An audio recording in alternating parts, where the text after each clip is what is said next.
Okay, rehearsal. Take 4. Roll camera. Testing. Don't tell me you're the only youngsters never heard tell of the time the bear came to Topple's Bottom. He was a huge high country bear, and not only huge, but horrible huge, and hairy, and hateful, and hungry. Why, he almost ate up the entire bottom before Tricker finally cut him down to size. Just you listen to see if he didn't.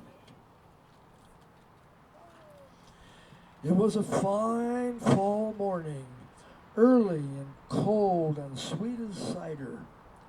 Down in the bottom, the only one up and about was old Papa's son, and him just barely. Hanging in the low limbs of the crabapple trees was still some of those strings of daybreak fog called haint hair by them that believes in such. The night shifts and the day shifts were shifting very slow. The crickets hadn't put away their fiddles. The spiders hadn't shook the dew out of their webs yet. The birds hadn't quite woke up, and the bats hadn't quite gone to sleep.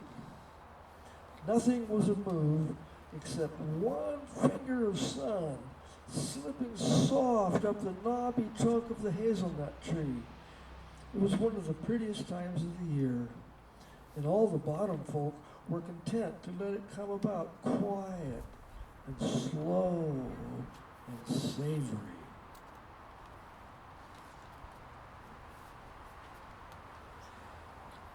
Tricker the squirrel was awake, but he wasn't about.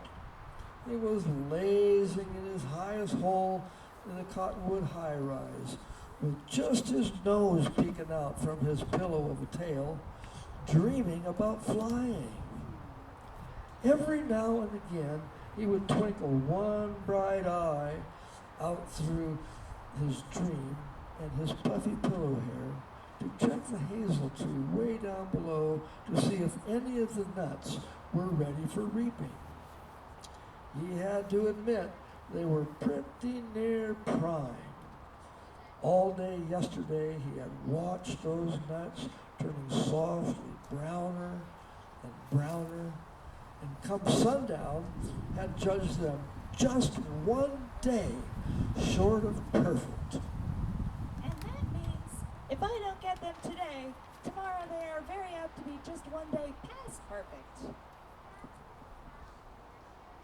Just as quick as that sunbeam touches the first hazelnut, I'll get right on the job. Just as quick as that sunbeam touches the second hazelnut, I'll zip right down with my tote sack and go to gathering. And so forth, merely dozing, dallying, and savoring the still sweet air. The hazelnuts got browner, the sunbeam inches, excuse me here, look at this term, not very slickly. This is why this is just rehearsal. Silently on, silently. The 15th, the 20th. But the morning was simply so pretty, and the air hanging so dreamy and still, he hated to break the peace. Well then, the finger of sunlight just about touches the 27th hazelnut when a holy dad blame gosh almighty roar came kabooming through the bottom like a freight drove by the devil himself, or at least his next hottest hollerer. Oh, what a roar! Oh, oh, oh! Not just loud and long, but high and low and chilling and fiery. The hate all at once. The hate hair and the spider webs all froze stiff. It was that chilling. Whilst the springs boiled dry and the crabapples burned black from the hell heat of it. Even way up in Tricker's tall, tall tree, the cottonwood leaves turned brown and looked ready to fall, still weeks before their time. Moreover, that roar had startled Trigger out of his snooze so sudden that he stuck, startled, halfway between ceiling and floor, and hung there, petrified, spraddle-eagled, spellbound, stiff in midair, with eyes big as biscuits, every hair standing straight out from him like quills on a puffed-up porcupine. What in the name of 60 cyclones was that? A dream gone nightmare? It is like a dream, with a little nightmare noise thrown in. Like a floating and flying dream. Except when you get real bumps, it must be a real floor. Roar! The roar shakes the cottonwood from root to crown till the critter could hardly stand. Trigger crawls cautious across the floor on his sore knees, and very cautious sticks his nose out, and very cautious cranes over to look down into the clearing below. Again I say, roar! The sound made Trigger's ears ring and his blood curdle, and the sight he saw made him wonder if he was still dreaming, bumps or no. I'm big double from the high ridges, and I'm double big and double bad and double hungry. Roar! It was a bear, a grizzly bear, so big and hairy and horrible. It looked like the two biggest, baddest bears in the Ozarks had teamed up to make one. Again I say, hungry! And I don't mean lunchtime, snack time, little time hungry. I mean grumpy, grouchy, bedtime, big time hungry. And I live big, and I sleep big. When I hit the hay tonight, I got 6 months before breakfast, so I need the supper size of my sleep. I need a big belly full of fuel and a lay-by fat to fill my full-time furnace and stoke my 6-month snore. Roar! When the bear opened his mouth, his teeth looked like stalactites in a cavern. When he swung his head around, his eyes looked like a double-barreled shotgun going off right at you. I ate the high hills bare as a bone, and the foothills raw as a rock. And now I'm going to eat the whole bottom, and everybody in it all up. And with that, gives another awful roar. And raises his paws high above his head, stretching his toenails straight out like so many shiny, sharp hay hooks, then rams down, sinking his claws clean out of sight into the ground, and with an evil snarl, tears the very earth wide open like it was so much wrapping paper on his birthday present. In the sundered earth, there was Charlie Charles the woodchuck, his bedroom split half in two, his bedstead busted beneath him, and his bedspread pulled up to his quivering chin. Hey, you! This is my hole! What are you doing? Breaking into my home and hole? I'm big double from the high wild hollers, and I'm loading the old larder up for one of my double long winter naps. Well, you just go loading up someplace else, you high hills hick holler. Snarling back. This ain't your neck of the woods. Son, when I'm hungry, it's all Big Double's neck of the woods. And I am hungry. I ate the high hills raw and the foothills bare. And now I'm going to eat you up. I'll run. Oh, God. Oh, I can run too. Charlie meets the bear's blistering stare a couple ticks more, then out across the bottom he tears, ears laid low, tail hoisted high, and little feet hitting the ground 66 steps a second. Fast! But the big old bear, with his big old feet, barely takes 1, 2, 3 double big steps and overtakes Charlie and snags him up and swallows him down, hide, hair, and all. Yep, that booger truly can run. The bear then walks down the hill to the big granite boulder by the creek where Longbellers the rabbit lives. He listens a moment, his ear to the stone, then lifts one of those size 50 feet, as high as his double big legs can hoist it, lifted like a huge hairy pile driver, and with one stomp turns poor Longbeller's granite fortress into a sand pile, all over the rabbit's breakfast table. Ooh. You Ozark clodhopper! This is my breakfast, not yours. You've got a nerve. Come stomping down here into our bottom, busting up our property and privacy, when this ain't even your stomping ground. I hate to tell you, fellas, but I'm big double. And all the ground now stomping. And I hate the highs bare and the foothills clear. I hate the woodchuck that run, and now I'm going to eat you. I can run too, Don't jump! and I can jump too. Then, out across the territory rips the rabbit, a cloud of sand boiling up from his heels like dust from a motor scooter, scooting up a steep dirt road.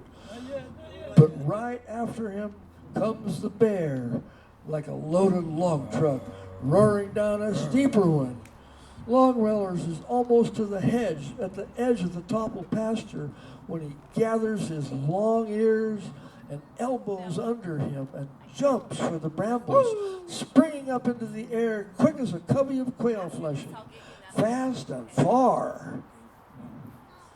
But the big old bear, with his big old legs, springs after him like a flock of rocket ships roaring, and overtakes the rabbit at the peak of his jump and swallows him down, ears, elbows, and everything. Good as his word. The big bum certainly can jump. Next, the bear goes down to where Whittier Creek is dribbling drowsily by. He grabs the creek by its bank and with one lick snap, snaps it like a bedspread. Pow! This snaps Sally Snipsisters, the marten, clear out of her mud-burrow boudoir and her toenail polish, somersaulting her into the air, and lands her hard in the empty creek bed along with stunned mud puppies and minnows. You backwoods bully! You ridge riding rowdy! What are you doing down out with the ridges? Ripping over the rivers? This ain't your play, partner. Why, ma'am, I'm big double. And any puddle I'm pleased to play in is mine. I eat the ridges raw and the backwoods ball. I eat the woodchuck, I eat the rabbit, and now I'm going to eat you. I'll run! I can run too. Jump! I can jump too. I can climb too. Then off Sally shoots like the bullet out of a pistol. But right after her booms the bear like a meteor out of a cannon. Sally springs out of the creek bed like a silver salmon jumping. The bear jumps after her like a flying shark. She catches the trunk of the cottonwood and climbs like an electric yo-yo whizzing up a wire. But the bear climbs after her like a jet-propelled elevator and overtakes her and snags her up and swallows her down, teeth, toenails, and teetotal. And then it so happens, while the bear is hugging the tree and licking his lips, he sees that he is eye to eye with a little hole that is none other than the door of the bedroom of Tricker the squirrel.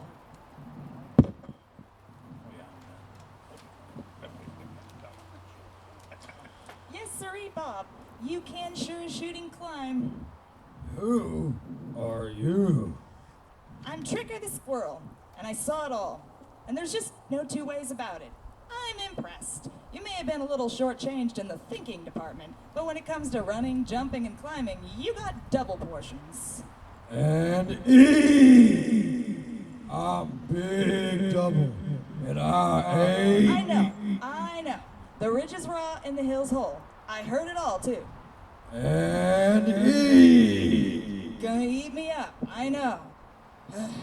But first I'm gonna run, right? And I'm gonna run too. Then I'm gonna jump. And I'm gonna jump too. Then I'm gonna drink some buttermilk. And I'm gonna drink some buttermilk too. Then I'm gonna climb. And I'm gonna climb too. And then, Smiling and winking and plucking at one of his longest whiskers, dainty as a riverboat gambler with a sleeve full of secrets, Tricker says, I'm going to fly. this bamboozles the bear. And for a second he furrows his big brow. But everybody, even short-changed grizzly bears named Big Double, knows red squirrels can't fly. Not even red squirrels named Tricker. Well then, when you fly, I'll fly too. We'll see about that. Oh! He makes a nap, but Tricker is out the hole and streaking down the tree trunk like a bolt of greased lightning. With the bear thundering behind him, meaner and madder than ever. Tricker streaks across the bottom toward the toppled farm with the bear storming right across the tree.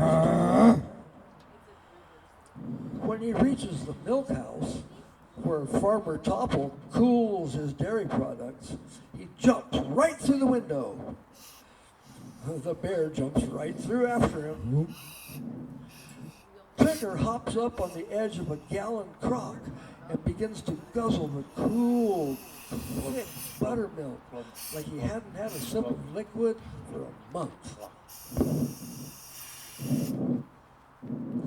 The bear knocks him aside and picks up the whole crock and sucks it down like it was ending a 7-year drought. I'm Big Double, and I hate the high hills. I know. Let's skip the roaring and get right to the last part. After I run and jump and drink buttermilk, I climb. I climb too. And I fly. And I fly too. So back out of the milk house jumps Tricker and off he goes, dusting back toward his cottonwood like a baby dust devil, with the bear huffing right at his heels like a full-born tornado.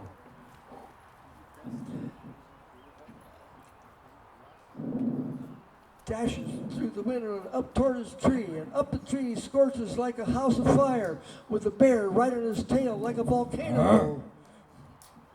Higher and higher climbs Tricker, with the bear's hot breath puffing hotter and hotter, closer and closer, and higher, till there's barely any tree left. Then, out into the fine fall air, Tricker springs like a little red leaf, light on the wind.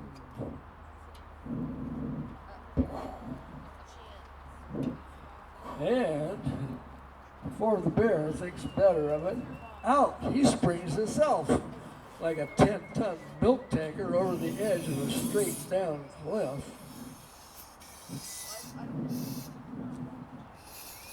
I forgot to mention, I can also trick. Arr! His pursuer answers, plummeting past. Arr! All the way till he splatters on the hillside like a ripe melon. Perfect.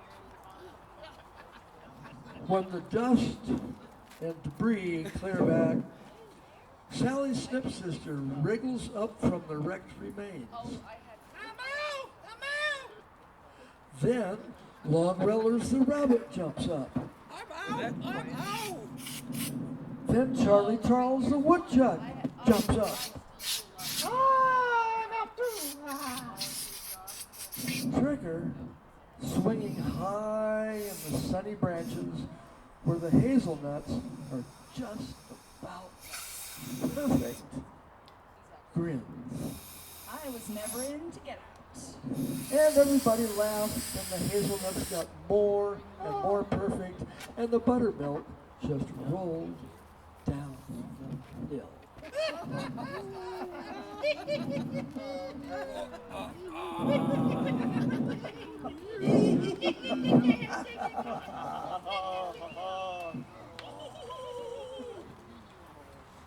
All right, thank you. That was Trigger the Squirrel. Ken Kesey story as adopted by us here on stage for this little endeavor that we're doing. Thank you.